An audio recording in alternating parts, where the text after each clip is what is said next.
बहादुर Khan, rice दरिया खान जे क़त्ल जो ॿुधोसीं, ॾाढो अफ़सोस थियो, पर करे छा थो सघिजे? ख़बर न आहे त छो असांजे माण्हुनि मां कानून जो एतिराम निकिरी वियो आहे। नंढियुनि नंढियुनि ॻाल्हियुनि ते हू माण्हू मारणु पंहिंजी सूर्याई था सम्झनि। पर बहादुर खान, कानून खे पंहिंजो रस्तो ठाहिणु ईंदो आहे।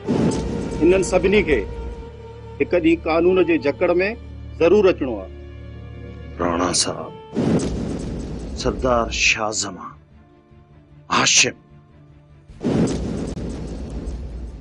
दिलावर तव्हांजे कानून जी जकड़ में अचनि था या न, पर उन्हनि खे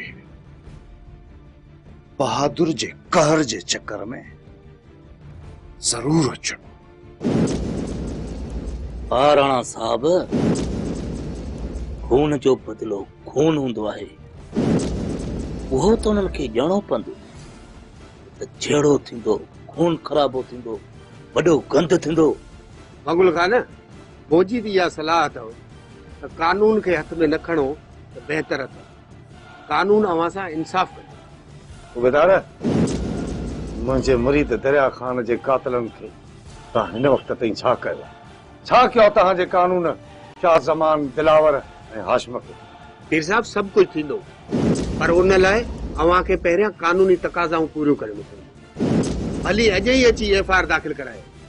जिन जिन माण्हुनि ते अवां जो शक आहे, हली उन्हनि जा नाला पोइ तव्हां ॾिसो न, सभिनी खे गले मां पकड़े ईअं अची थो लाकअप कयो। सूबेदार साहब, कातिलनि असां सभिनीनि जी अखियुनि जे साम्हूं बाबा साईं खे क़त्ल कयो। शक वरी छा जो? जेकॾहिं अव्हां शक जो फ़ाइदो ॾे कातिलनि खे बचाइण चाहियो था त इहा ॻाल्हि कयो। बहादुर खान, असां छो उन्हनि खे बचाईंदासीं? तुंहिंजे पीउ जो कातिल मुंहिंजो चाचे जो पुटु त न आहे न? त पोइ ठीकु आहे राणा साहब, तव्हां वञी शाह ज़मान, हाशिम ऐं दिलावर जे एफआईआर दाख़िल कयो ऐं उन्हनि खे गिरफ़्तार कयो। ठीकु आहे बहादुर खान। सूबेदार सुखिया, तूं सरदार शाहजमान, हाशिम ऐं दिलावर ते फौरी तौर रेड कर ऐं उन्हनि खे गिरफ़्तार कर।